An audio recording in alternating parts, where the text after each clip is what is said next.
할렐루야. 반갑습니다. 하나님의 은혜와 평강이 우리 예수비전교회 모든 성도님들 가정에 넘치기를 축복합니다. 우리 좌우로 앞뒤로 한번 인사하겠습니다. 사랑하고 축복합니다. 반갑습니다. 참 잘 오셨습니다. 네. 우리 가족들 중엔 또 오늘 오래간만에 우리 예배 참석하신 분도 계실 텐데요. 또 이렇게 많이 또 변했을 걸 느끼셨을 것 같아요. 또 여러 가지 환경이나 또 아는 분은 많이 없을지 몰라도 오늘 특별히 유가족분들 또 하나님께서 위로해 주시고 또 말씀으로 하늘의 소망 부여잡는 은혜의 시간 되기를, 또 우리 모든 성도님들 되기를 축복합니다. 지난주에는 우리가 남은 날들을 사는 법이란 제목으로 우리가 말씀을 배웠죠. 우리가 남은 날들을 사는 법. 남은 날이라고 할 때는 기준이 설정이 된 거죠. 그 기준이 뭡니까?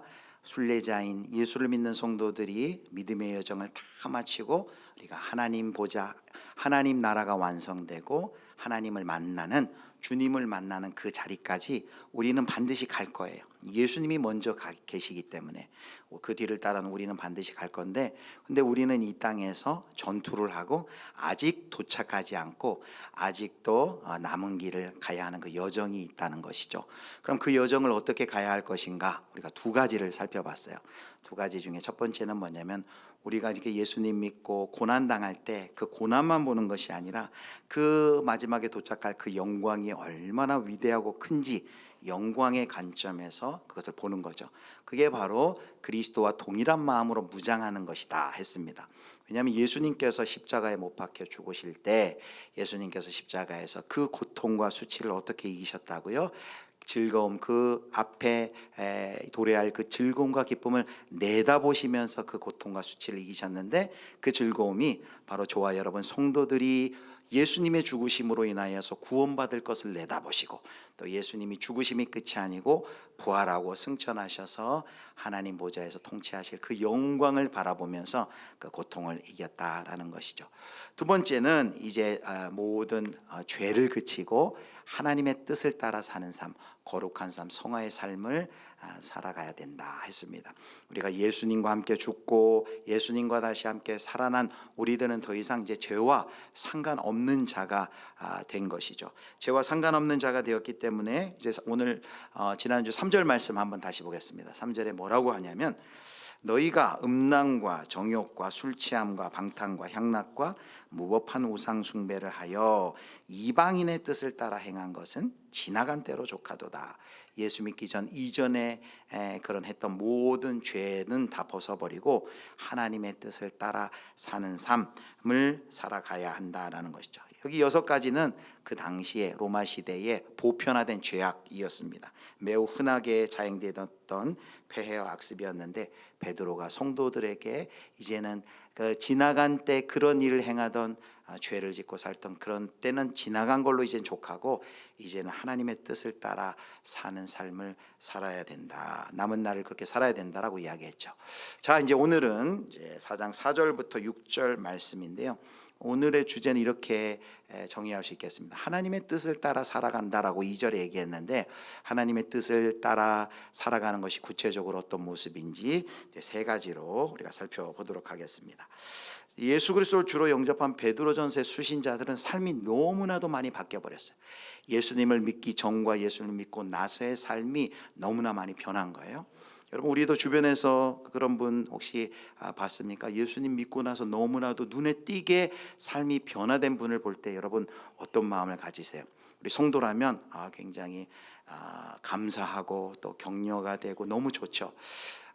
이 베드로전서 우리가 3장 또 2장에도 살펴봤는데, 성도들이 선한 행실을 행하다가 고난과 핍박을 당해도 그 일을 계속할 때 그것을 보는 믿지 않는 사람들 가운데 나타나는 반응 중에 소망에 관한 이유를 묻는다라고 했습니다.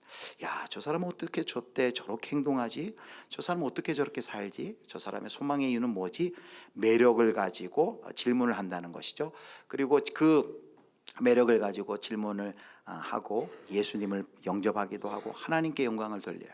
너무나도 기쁜 일이죠. 그런데 꼭 그런 일만 일어나는 게 아니라는 거예요. 이런 일만 일어나면 참 행복할 텐데, 오늘 이 선한 행실을 계속 해 나가는 사람, 또 예수님 믿고 삶이 완전히 변한 사람들을 보고 이렇게 반응하는 사람들도 있다는 거예요. 자, 4절 보겠습니다. 4절 함께 보도록 하겠습니다. 4절 말씀 시작.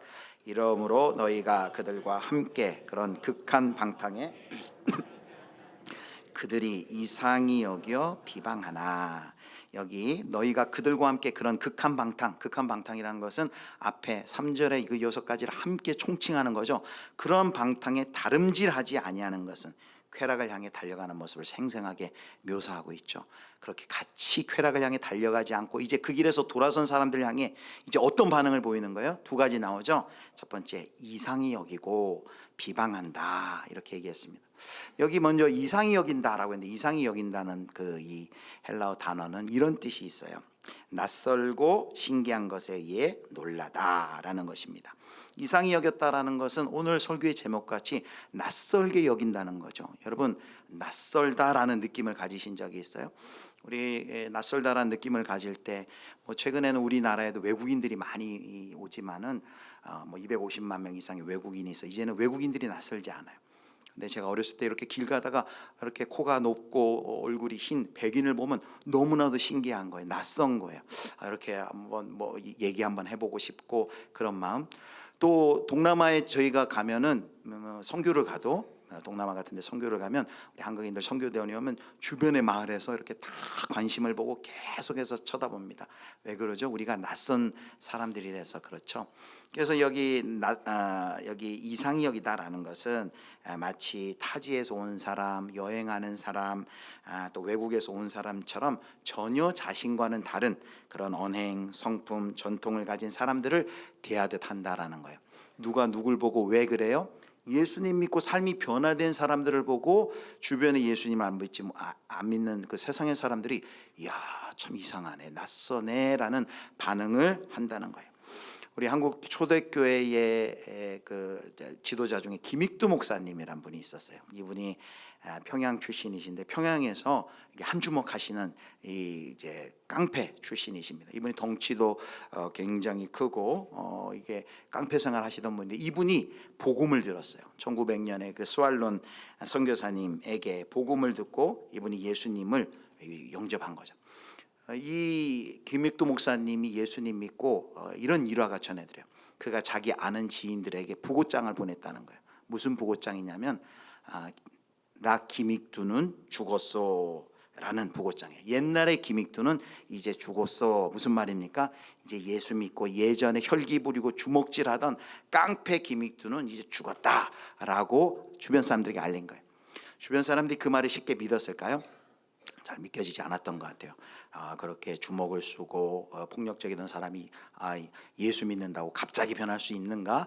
이상하게 여긴 거죠. 그래서 어떤 사람이 한번 시험을 해봤다라는 거예요. 한 추운 겨울에 성경책을 끼고 이제 오는 그 김익두 그 당시 청년에게 물동이에 물을 가득히 부어가지고 물을 던졌다는 거예요. 그러니까 이 추운 겨울에 물벼락을 맞은 거죠. 어떻게 행동했을까요? 이 김익두 청년이 평소 같았으면, 그 깡패 시절 같았으면 뭐 이런 그 삐삐삐 해가지고 주먹질하고 그랬을 텐데, 이렇게 털털 털으면서 그 사람에게 이렇게 얘기했다고 합니다. 당신 내가 예수 믿고 옛사람이 죽은 것을 참 기뻐하시오. 만약 그렇지 않았다면 오늘 당신은 요절이 났을 거요. 아직 좀 덜 변한 것 같아요. 완전히 변했으면 이런 말도 안 했을 텐데, 이것도 협박인데 이게 더 무서운 것 같은데. 하여튼 이렇게 예수님 믿고 변화된 사람을 보고 주변에서 잘 믿지 않는 것, 이상히 여기는 것, 그것이 바로 오늘 베드로전서 4장 4절에 나와 있는 그 초대교회 성도들이, 이방인 성도들이 예수 믿고 변화된 삶, 자기들과 같이 극한방탕으로 치닫지 않는 그 모습을 보고 그들이 보인 반응이에요. 이상히 여긴다. 그런데 사랑하는 성도 여러분, 바로 이것이 오늘 우리가 이 세상에서 남은 날들을 살아가면서 우리가 하나님의 뜻을 따라 사는 것이 바로 이거라는 거예요. 자, 첫 번째, 오늘 같이 읽겠습니다. 첫 번째, 시작. 세상에서 낯선 자들로 사는 것이다. 세상에서 우리가 낯선 자들로 사는 것입니다. 세상 사람들이 예수 믿는 사람들, 성도들을 볼 때 낯설다, 참 이상하다, 우리와 다르다, 그런 평가가 있어야 되는 것이 당연한 거예요. 여러분, 이 세상의 우상은 뭐냐면, 하나님과 호영하지 않은 우상은 뭐냐면 돈이에요. 만몬이에요. 자본이에요.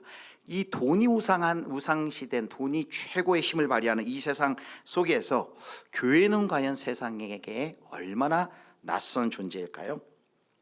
안타깝게도 세상에게는 세상이 교회를 볼 때 그렇게 낯설어 하지도 않는 것 같고, 교회가 세상을 볼 때도 그렇게 낯설어 하지 않는 것 같습니다. 여러분, 우리가 예수님을 믿으면 뭔가 구분이 돼야 되잖아요.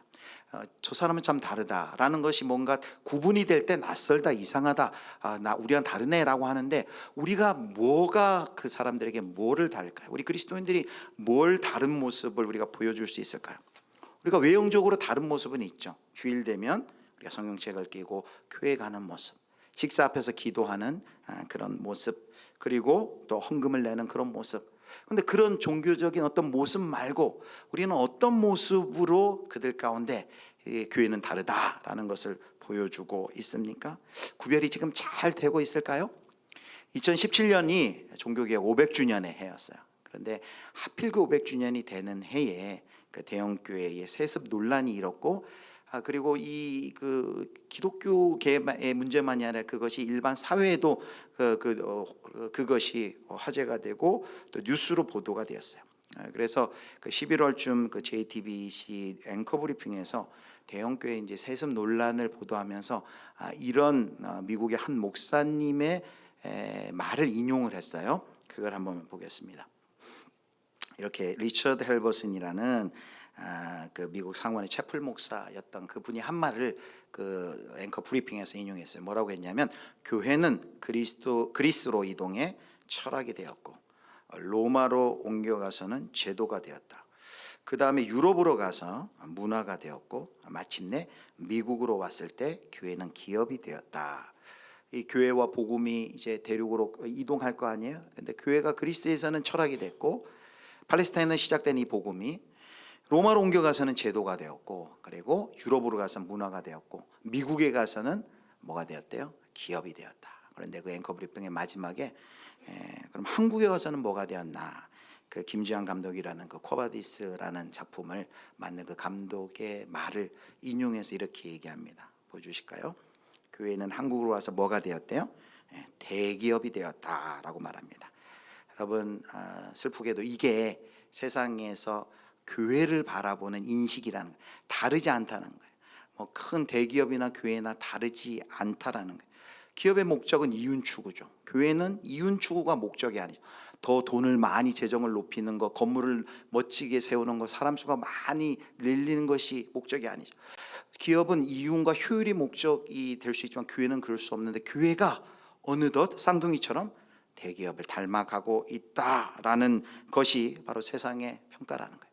사랑하는 성도 여러분, 그리스도의 왜 이렇게 우리가 구분이 안 될까요?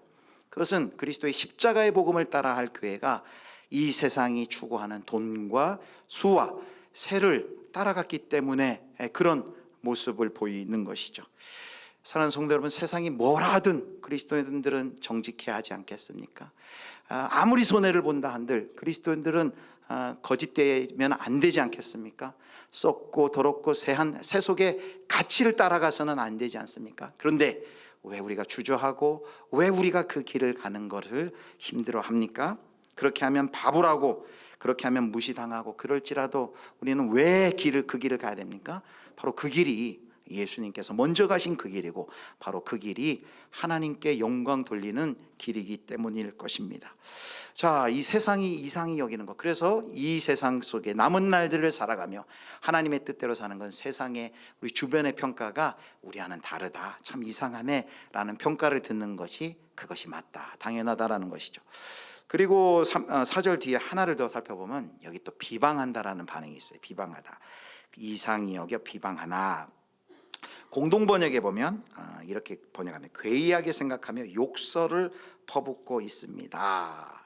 함께 어제까지 함께 음란과 정욕과 술 취함과 방탕과 향락을 취하던 친구가 오늘 같이 또 그 길을 가자고 하는데, 나 이제부터 예수 믿어, 나 그 길 안 갈 거야, 이렇게 말하는데, 그러면은 이상히 여긴가 동시에 뭐라면 비난이 쏟아지는 거예요. 모욕이 쏟아지는 거예요. 비방한다는 거예요. 성자 낳네 성자 낳았어, 지가 언제부터 그렇게 고상했다고 하면서 비난하고 모욕이 찾아온다라는 것이죠. 여러분, 이 세상 속에서 그렇게 우리가 예수님 잘 믿고 말씀의 길 순종하고 고난당할 때 그걸 통해 소망의 이유를 묻고 그걸 통해 선교로 이어지는 경우도 있지만 이렇게 비난하기도 하고 비방하기도 하는 것. 그래서 사실 우리가 이 믿음의 길을 계속해서 갈 때 그런 어려움이 우리 가운데 있는 것이죠. 우리가 만약에 그들과 함께 달려가던 그 길을 같이 안 가면 어떻게 돼요? 인간관계가 먼저 끊어져요. 그들하고 인간관계가 끊어지면 그 문제만 그냥 관계 문제만이 아니라 그게 금전적인 손실로도 또 이어질 수가 있습니다. 또 금전적인 손실뿐만 아니라 그것이 어떤 중요한 인생의 기회도 이룰 수가 있어요.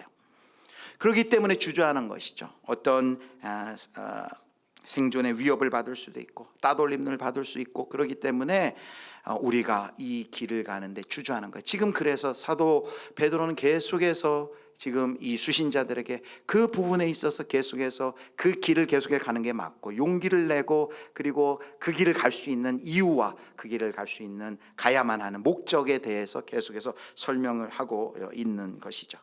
그러다 보니까 많은 성도님들 중에 이렇게 전략을 세우시는 경우가 있어요. 세상에 나가서 내가 예수 믿는 것이 드러나고, 그리고 이상하다, 참 낯설다, 그런 반응이 있으면 나에게 당할 그 비방과 손해, 위협이 있기 때문에 아예 그렇게 전략을 짜는 거예요. 밖에 나아가서는 예수를 믿는 티를 안 내는 것이죠. 예수를 믿는 티를 안 내고, 그리고 교회 와서는 성도로서 할 바를 다 하고. 그러니까 이 주일과 월요일부터 토요일이 다른 거죠. 그리고 교회에서의 모습과 직장과 일터에서의 모습이 다른 거예요. 신앙과 일상이 연결이 되지 않는 그런 모습으로 살아가는 것입니다. 교회는 세상에서 낯선 자들로 살아야 된다고 말하는데 우리가 어떻게 이런 비난과 비방과 그리고 위협과 손해에도 불구하고 낯선 자로 살아갈 수 있을까요? 사도 베드로는 그래서 5절 말씀에 이렇게 얘기합니다. 그들에게 결단할 수 있도록 도와줄 한 가지 아주 중요한 것을 이야기합니다. 우리 5절 말씀을 우리 같이 읽습니다. 5절 시작. 그들이 이에게 사실대로 고하리라. 아멘. 그들이 산자와 죽은 자를 심판하기로 예비하신 이에게 사실대로 아뢰어야 합니다. 세번역 성경, 그들은 산 사람과 죽은 사람을 심판하실 분에게 사실을 죄다 아뢰어야 합니다. 무슨 말인가 하면요, 모든 사람이 마지막 날에 하나님 앞에, 하나님의 심판대 앞에 선다라는 거예요. 하나님의 심판대 앞에 서는 사람들이 예수 믿는 사람만 서는 게 아니고 예수 안 믿는 사람만 서는 것도 아니고 모든 인류가 그 하나님 앞에, 하나님의 심판대 앞에 서서 자기의 삶을 결산할 때가 있다라고 이야기하고 있는 것입니다. 히브리서 9장 27절에도 이렇게 말씀하시죠. 제가 읽겠습니다. 한 번 죽는 것은 사람에게 정하신 것이요 그 후에는 무엇이 있다고요? 심판이 있으리니. 베드로전서 4장 17절에도 우리가 이제 몇 주 후에 다시 본문을 살피겠지만 이렇게 얘기합니다. 하나님의 집에서 심판을 시작할 때가 되었나니 만일 우리에게 먼저 하면 하나님의 복음을 순종하지 아니하는 자들의 그 마지막은 어떠하며, 예수를 믿든지 믿지 않든지 신자든지 불신자든지 모든 사람이 하나님의 심판대 앞에 반드시 서서 결산할 날이 있다. 최종적인 결산의 시간과 결산의 심판이 있다라는 것이죠. 그날에 각 사람은 이 땅 가운데서 자신이 행한 일에 대한 변명을 해야 됩니다. 자신의 믿음과 또 선택과 그에 따른 행실들에 대한 책임 있는 해명을 이제 해야 되는 거죠. 그 앞에 섰을 때 하나님을 알만한 것이 그 안에 있으면서도, 또 혹시 복음을 들었음에도 불구하고, 혹은 주변의 성도들로부터 어떤 선한 증거를 받았음에도 불구하고 아랑곳하지 않고 세상의 극한 방탕으로 치달아간 사람들은 그날에 꼼짝없이 하나님 앞에서 입을 다물게 될 것입니다. 하나님을 거부하고 하나님께 모든 선한 것들을 받았음에도 하나님께 감사치도 영화롭게도 아니하고 도리어 그것을 남용하고 악하게 사용하고 썩고 더럽고 허무한 것에 인생을 허비한 사람들, 하나님의 심판이 반드시 있을 것이다 라는 거예요. 그러므로 사랑하는 성도 여러분, 우리가 기억할 게 뭐예요? 이 땅에서 남은 날들을 살아가면서 우리가 하나님의 심판대 앞에 우리가 반드시 서지라는 것은 뭘 의미하는 거예요? 이 땅의 평가가 여기가 끝이 아니라는 거예요. 이 땅에서 그 지금 베드로전서의 수신자들은 지금 어떤 평가를 받고 있는 거예요? 따돌림 받고 손해보고 빼앗기고, 그것이 마치 이제 이렇게 예수 믿고 내 인생 이렇게 끝나는 것인가라고 생각하는 그런 우울한 마음과 절망과 근심이 있을 때, 베드로 사도는 하늘의 하나님 앞에서 온 인류가 예수를 믿든 안 믿든 신자와 불신자가 함께 그 앞에서 하나님 앞에 결산할 그날이 있다라고 이야기를 합니다. 심판주 앞에 의로우신 재판장이신 그 하나님 앞에 설 때 참된 인생의 성공과 실패가 결정이 된다는 것이죠. 사도 바울도 그래서 자신의 인생을 마감하면서 유언과 같은 디모데후서의 4장에 그렇게 고백하지 않습니까? 이제후로는 나를 위하여 의의 면류관이 예비되었으므로 주 곧 의로우신 재판장이 그날에 내게 주실 것이며. 여러분, 하나님을 지칭하는 많은 표현들이 있을 거예요. 전능하신 하나님, 선하신 하나님, 그리고 능력의 하나님, 모든 것을 공급하신 하나님, 그 많은 하나님을 부르는 이름과 하나님을 향한 그런 호칭 중에 왜 하필 사도 바울은 여기 의로우신 재판장이라는 이 호칭을 마지막 하나님을 향하여 부르고 있을까요? 지금 사도 바울이 지금 어떤 상황 가운데 있는 거예요? 세상에 이 땅의 최고의 법정 로마의 법정이 지금 사도 바울을 향하여 사형하고 언도를 내렸습니다. 그런데 지금 사도 베드로는 뭐라고 얘기하는 거예요? 이 땅의 최고의 법정 로마의 황제가 내린 그 결정이, 그 심판이 마지막 최후의 심판이 아니다라는 거예요. 저 하나님, 궁극적인 공의로우신 하나님의 저 하늘의 법정에서의 최후의 심판이 아직 나에게는 남아있다라는 것을 그들 가운데 알려주는 거예요. 그것이 바로 공의로운 의로우신 재판장이 그날에 내게 주실 것이며, 이 땅의 세상의 평가가 다가 아니고 반드시 하나님의 평가가 남아있다라는 것을 그렇게 고백하는 것이죠. 우리가 어떻게 이 땅에서 예수님 믿으면서 당하는 고난과 핍박과 손해를 우리가 이겨낼 수 있습니까? 이 땅에서의 세상의 평가가 다가 아니라 하나님의 궁극적인 평가, 하나님의 심판대 앞에 우리가 설 것이라는 그것을 우리가 기억할 때만이 우리가 세상에 그런 핍박과 고난에 휘둘리지 않고 올곧이 우리가 남은 날들을 예수 그리스도를 믿는 신자답게 살아갈 수 있는 것이지요. 여기 6절 말씀에 이렇게 얘기합니다. 6절 말씀에 보니까 이를 위하여 죽은 자들에게도 복음이 전파되었으니, 5절에서는 이렇게 얘기했죠. 5절 말씀에서는 산자와 죽은 자를 심판하기로 예비하신, 여기 산자는 말 그대로 육체가 산자들이고 죽은 자는 죽은 자들이에요.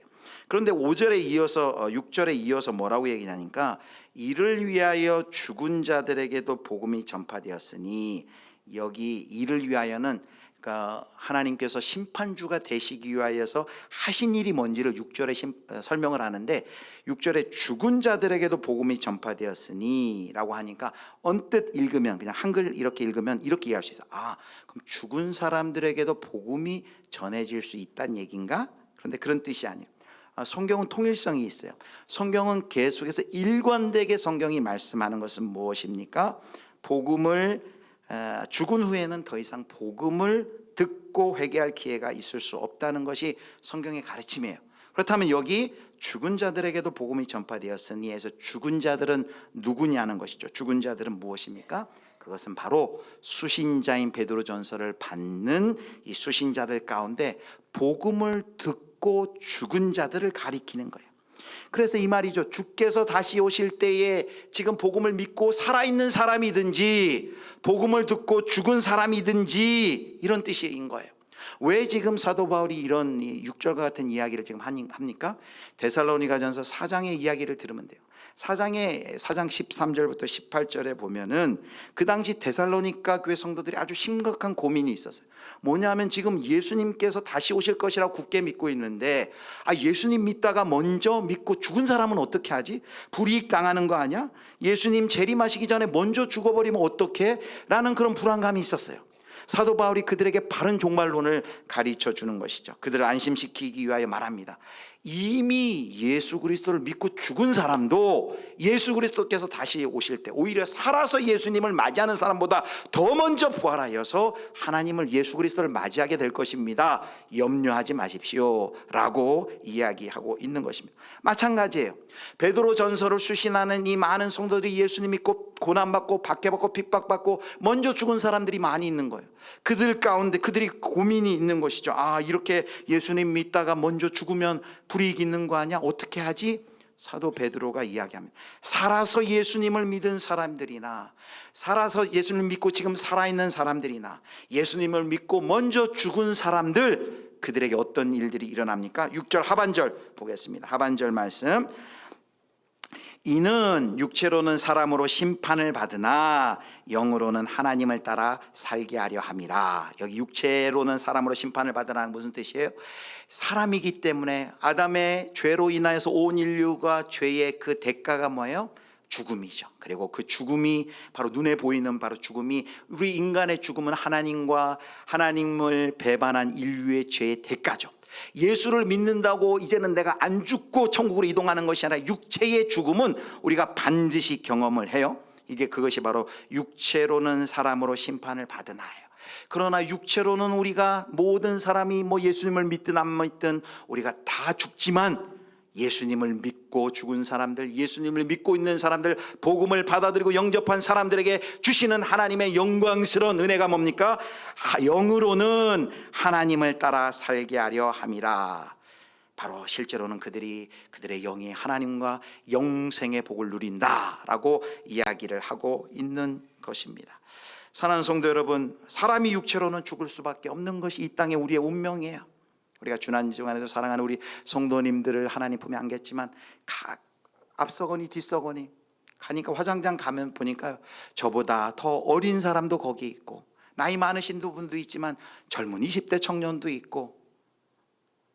제가 주중에 오래간만에 한 30몇 년 만에 고등학교 친구하고 후배하고 통화를 했어요. 그래가지고 너무 반갑고 기쁘고 한 30년 만에 통화를 했어요. 그래서 내가 아는 몇 사람 물어봤어요. 그 친구 후배, 1년 후배 친구, 누구는 잘 있지? 혹시 연락돼? 하니까 선배님, 그 친구 먼저 세상을 떠났어요 이야기를 하더라고요. 앞서거니 뒤서거니 우리가 하나님 앞에 가야 돼요. 이 죽음은 모든 사람들의 운명이에요. 육체로는 인간이 하나님 범죄한 그 죄의 결과로 육체 죽음을 맞지만, 그러나 여기 뭐라고 얘기합니까? 살아서 하나님을, 예수 그리스도를 믿고 복음을 받아들였던, 그 복음은 예수 그리스도를 믿고 복음을 받아들이고 죽었던 그 모든 사람이 영생에 들어간다라는 그 약속을 함으로써 지금 베드로가 그 수신자들에게 어떤 희망과 용기를 줍니까? 박해 가운데 처해 있는 당시에 본소의 수신자들 가운데 그 복음을 믿는다는 것이, 복음을 믿고 살고 복음을 믿고 죽는다는 것이 얼마나 영화롭고 하나님과 함께하는 그 영광의 영생의 자리에 들어간다는 그 확신을 가지고 끝까지 그 길을 가도록 권면하고 있는 것입니다. 자, 마지막, 그렇다면 우리 5절과 6절을 통해서 그럼 우리가 마지막 날에 하나님의 심판대 앞에 우리가 모두가 설 테인데, 그렇다면 우리가 남은 길 어떻게 살아야 되겠습니까? 그때 우리의 삶을 뒤돌아볼 때 내 삶이 헛됐어 라고 말하지 않으려면 어떻게 우리가 해야 될까요? 심판주이신 하나님이 심판하기 위해서 복음을 전파하여서 복음을 받아들인 사람을 영생으로 인도하는 것처럼, 우리가 세 번째, 이 땅에 남은 자로서 우리가 허비하지 않고 낭비하지 않고 이 땅을 사는 비결이 있습니다. 그게 뭐예요? 자, 세 번째 같이 읽겠습니다. 시작. 복음을 따라 사는 것이다. 아멘. 복음을 따라 사는 것입니다. 복음을 따라, 복음을 믿고 복음을 따라 사는 것이 우리가 심판대이신 하나님 앞에 설 때 우리가 하나님 앞에 영광스러운 영생으로 인도함을 받을 수 있는 바로 방법이죠. 여러분, 복음을 따라 산다라고 했을 때 우리가 이렇게 생각할 수 있어요. 아까 우리가 3절에도 여러 가지 6가지 방탕을 살펴봤잖아요. 우리가 웬만한 성도님들 같으면 6가지 방탕 읽으면서 마음에 찔리는 분들이 별로 없을 거예요. 여기 도덕적 윤리적으로 굉장히 타락한 모습 아니에요? 음란, 정욕, 술취향, 방탕, 향락, 무법한 우상 숭배. 자, 그런데 여기 방탕이 나오는데 방탕이 3절에도 나오고 4절에도 나와요. 3절에 나오는 방탕은 한마디로 이겁니다. 술 마시며 떠드는 모습이 방탕이에요. 근데 4절의 방탕은 한글로는 방탕으로 번역을 했지만 이 방탕은 더 큰, 어떻게 보면 그 6가지 모두를 묘사하는 표현이에요. 여기 4절의 방탕은 이런 뜻이 있어요. 낭비, 이런 뜻이 있어요. 허랑방탕, 이런 뜻이 있어요. 누가복음 15장의 탕자의 그 허랑방탕을 묘사할 때도 바로 4절에 이 방탕이란 단어를 썼어요. 그리고 에베소서 또 5장 18절에 술 취하지 말라, 이는 방탕한 것이니 썼을 때 그 방탕이 바로 4절의 방탕이에요. 낭비라는 거예요.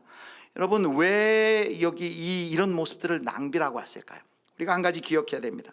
우리는 많은 사람들이 이렇게 생각해요. 도덕적으로, 그리스도인들도 도덕적으로, 윤리적으로 손가락질만 받지 않으면 나는 방탕하지 않는다라고 많은 사람들이 생각해요. 그런데 성경은 그렇게 얘기하지 않는 거예요. 성경은 방탕의 기준이 뭐예요? 성경은 하나님을 영화롭게 하지 않고, 하나님께 영광 돌리지 않고, 하나님을 즐거워하지 않는 시간은 다 헛되다는 거예요. 왜 여러분 술 취하지 말라, 이는 방탕한 것이니 오직 성령의 충만함을 받아라. 술과 성령을 대조해서 설명해요. 둘 다 공통점이 있어요. 다스리고 통치한다는 거예요. 술에 취하면 술이, 알코올이 중추신경을 딱 잡아서 그 사람의 인생을 다스립니다. 성령 충만하면 성령이 그 사람의 인생을 다스립니다. 그런데 성령 충만하지 않은 인생은, 술 취한 인생은 뭐예요? 이는 방탕한, 이는 뭐예요? 낭비되는 시간이라는 거, 허비되는 시간이에요. 하나님께 다스림 받지 아니하고, 하나님의 영광을 위하지 아니하고, 하나님을 기뻐하지 않는 그 모든 시간이 성경은 뭐라고 얘기하는 거예요? 허비된 시간, 낭비하는 시간, 방탕한 시간이다 라고 이야기하고 있는 것입니다. 사랑하는 성도 여러분, 그러므로 여러분, 우리가 이 인생을 낭비하지 않기 위해서, 허비하지 않기 위해서, 우리 인생의 마지막 또 하나님 앞에, 그 심판대이신 하나님 앞에 서서 우리가 낭비된 인생을 하나님 앞에 보고하지 않으려면 우리가 어떻게 해야 되겠습니까? 고린도전서 10장 31절 말씀 우리 함께 읽겠습니다. 고린도전서 10장 31절 시작. 그런즉 너희가 먹든지 마시든지 무엇을 하든지 다 하나님의 영광을 위하여 하라. 아멘. 도덕적, 윤리적으로 손가락질 받는 일을 하지 않을지라도 여러분, 우리가 살아가면서 우리를 창조하신 그 하나님의, 우리의 창조의 목적, 우리를 존재하신 의도와 목적에 맞지 않게 그냥 시간을 흘려보낸다면 아무 일이 없었다고, 그것이 아무 일이 없었다고 문제가 되지 않아요. 우리는 하지 말라가 아니라 적극적으로 뭘 위해 살아야 된다고요? 복음을 위하여, 하나님의 영광을 위하여, 하나님을 기뻐하고 하나님의 기쁨이 되는 삶을 살아야만 그것이 바로 낭비하지 않는 삶을 허비하지 않는 것이다 라는 것이죠. 사랑하는 성도 여러분, 삶을 허비하지 않으시기를 축원합니다. 어떻게 허비하지 않을 수 있다고요? 적극적으로 복음을 위하여 살고, 하나님의 영광을 위하여 살고. 웨스트민스터 소리몬다 일문처럼 사람의 제일 되는 목적이 무엇입니까? 라고 대답할 때, 물을 때 우리가 뭐라고 대답합니까? 하나님을 영화롭게 하고 그를 영원토록 즐거워하는 것, 기뻐하는 것이다. 하나님께 영광 돌리고 하나님을 기뻐하는 것, 이것이 하나님이 우리를 창조하신 의도와 목적임을 깨달아 우리의 삶의 모든 일거수일투족, 일상에 먹든지 마시든지 무엇을 하든지, 가정과 직장과 일터에서 사소한 일이지만 그것이 하나님의 기쁨이 되는지, 하나님께 영광이 되는지를 생각하면서 살아가는 것, 그 삶이 바로 하나님이 기뻐하시는 삶, 우리가 남은 길을 걸어가야 하는 우리의 자세다라는 것이죠. 선한 성도 여러분, 찰스 스터드란 분이 오직 한 번뿐인 인생이라는 시를 졌는데 마지막 년을 소개해 드리겠습니다. 마지막 보여주세요. 오직 한 번뿐인 인생, 단 한 번뿐인 인생, 나 지금 구하오니 주님의 뜻 이루소서. 마침내 하늘로 부름받는 그날 난 고백하리, 주님 위에 살 가치가 있었다고. 우리 함께 읽습니다. 오직 한 번뿐인 인생 속히 지나가리라. 오직 그리스도를 위한 일만이 영원하리라. 오직 그리스도를 위한 일만이 영원하리라. 말씀을 맺겠습니다. 오늘 이 땅에 여전히 남은 길을 가야 하는 우리들, 하나님의 뜻을 따라 행할 때 행하는 것이 뭔지 살펴봤어요. 세 가지. 첫 번째, 세상에서 어떤 자로 사는 거라고요? 세상에서 낯선 자들로 사는 것이다. 이상하네, 참 우리와 다르네, 세상의 낯선 자로 사는 것이 바로 우리의 모습이어야 됩니다. 두 번째 읽습니다. 시작. 심판하실 하나님 앞에서 사는 것이다. 세상이 낯설게 여기고 비방할지라도 이 땅의 평가가 최종 평가가 아니라 하늘의 보좌, 그 엄위하신 하나님의 공의로운 재판장이신 하나님 앞에 우리가 심판받을 그날이 있음을 생각하면서 그 앞에서 사는 것이죠. 마지막, 어떻게 우리가 후회 없는 삶을 살 수 있다고요? 복음을 따라 사는 것이다. 단순히 복음을 따라 사는 것은 윤리적으로 도덕적으로 손가락질 받지 않을 그 정도, 그냥 뭐 안 하면 되는 정도가 아니라 하나님의 우리의 창조의 목적, 하나님을 위하여, 하나님의 영광을 위하여, 그리스도와 또 하나님을 위하여, 하나님의 기쁨을 위하여 살아가는 삶을 사는 것, 그것이 바로 복음을 따라 사는 삶이고, 그렇게 살아갈 때 우리 하나님 앞에서 하나님이 기뻐하실 것이란 거죠. 사랑하는 성도 여러분, 오늘 설교의 제목이 뭐예요? 누구를 낯설게 하는 삶인가? 여러분, 세상을 낯설게 하시겠습니까? 아니면 하나님을 낯설게 하시겠습니까? 우리가 제일 공포스러운 거, 제일 낭패가 뭐예요? 하나님 앞에 딱 섰는데 하나님이 우리를 보시며 너 누구냐? 라면, 하나님이 우리를 낯설어 한다면 얼마나 큰 인생의 낭패입니까?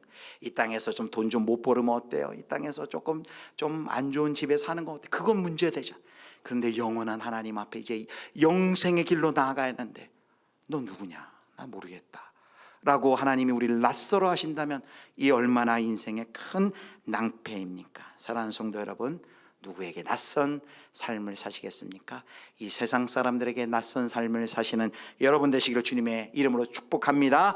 한 번뿐인 인생, 분명히 하나님 앞에 설 터인데 낭비하지 않고 허비하지 않고 방탕하지 않고 하나님의 영광을 위하여, 복음을 위하여 하나님을 기뻐하는 삶을 사시는 우리 예수비전교회 모든 성도님들 되실 수 있기를 주님의 이름으로 축원합니다.